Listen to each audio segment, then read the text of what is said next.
নমস্কার বন্ধুরা, welcome back to my channel. অনেক দিন ধরে ভাবছিলাম যে আপনাদেরকে একটি সুন্দর জায়গায় নিয়ে যাব, তো চলুন সেই জায়গায় যাওয়া যাক। আগে বলে রাখি সেই জায়গাটির নাম। সেই জায়গাটি হলো ভাষাতে অবস্থিত স্বামীনারায়ণ মন্দির। এই মন্দিরে যেতে গেলে আপনাদের বেহালা চৌরাস্তা থেকে ভাষা বা পৈলানগামী যে কোনো বাস বা অটো ধরে এই মন্দিরে আসতে পারেন। চলুন যাওয়া যাক ওই মন্দিরে। আমার চোখে দেখা এই মন্দিরটি হলো অন্যতম সেরা এক মন্দির। ভীষণই সুন্দর মন্দির। শহরের কোলাহলের মাঝখানে যেন মনকে একটু শান্তি দেবে এই মন্দির। চারিদিকে সবুজে ঘেরা।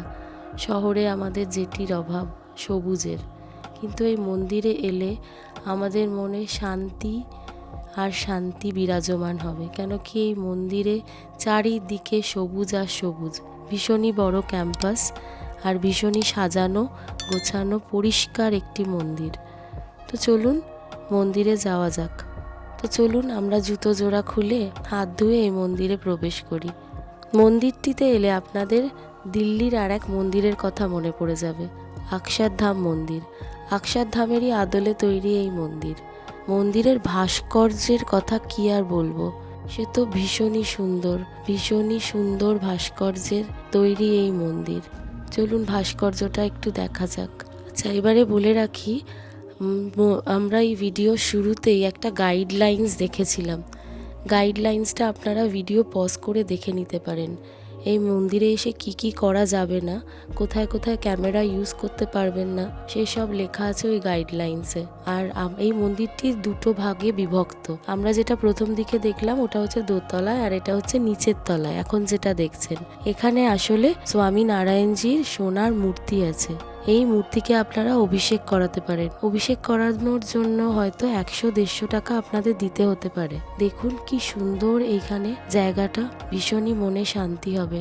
এইটি হলো স্বামীনারায়ণজির সোনার মূর্তি। এটি হচ্ছে মন্দিরের নিচের তলা। আপনাদের বললাম যে দুটি ভাগে বিভক্ত।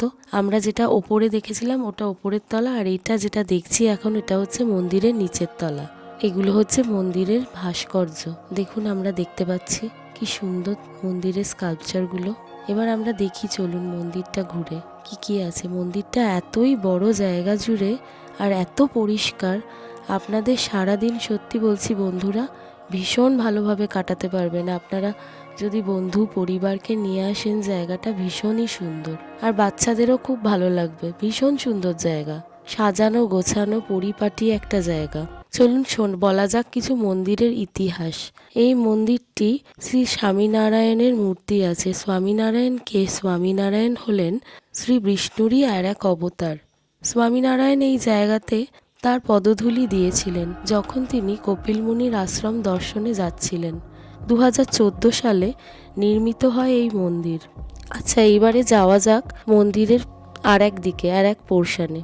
সেখানে গেলে আপনারা দেখতে পাবেন একটি বিশাল বড় ডাইনিং হল। এখানে ভোগের ব্যবস্থা আছে। 11:30টার আগে আপনাদের টোকেন কালেক্ট করতে হবে। ভোগের মূল্য হলো 140 টাকা।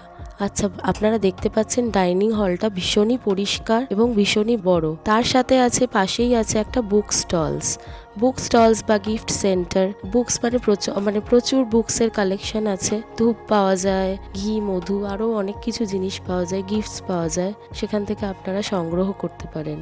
আচ্ছা, এটা দেখে রাখুন, আপনাদের পার্কিং এরিয়া দেখাচ্ছি। পার্কিং এরিয়াটা ভীষণই বড়, যেখানে আপনারা 4 চাকা বা 2 চাকা পার্কিং করতে পারেন 50 টাকা। 4 চাকার জন্য পার্কিং চার্জেস হলো 50 টাকা, আর 2 চাকার জন্য পার্কিং চার্জেস হলো 20 টাকা। এখানে আরও অনেক কিছু গাড়ি পার্কিং করা যায়, যেটা গাইডলাইন্সে লেখা ছিল। ভিডিও পজ করে আপনারা একবার দেখে নিতে পারেন। ভিডিও শুরুর দিকেই গাইডলাইন্সটা আছে। আর দেখতে পাচ্ছেন যে রাস্তার ধারেই গাড়ি যাচ্ছে, একদমই রাস্তার পাশে অবস্থিত এই মন্দিরটা। তো আপনাদের আসার কোনো অসুবিধা হওয়ার কথা না। ভীষণই সুন্দর বন্ধুরা, বিশ্বাস করুন ভীষণই সুন্দর। আমার দেখা একটি অন্যতম মন্দির। তো আপনারা, আশা করি এই ভিডিওটি এতক্ষণে আপনাদের ভালো লেগেছে। ভালো লাগলে লাইক, শেয়ার, সাবস্ক্রাইব করতে ভুলবেন না। ধন্যবাদ বন্ধুরা। আর আরও নতুন ভিডিও দেখার জন্য আমাদের সাথে থাকবেন, আমাদের পাশে থাকবেন। ধন্যবাদ।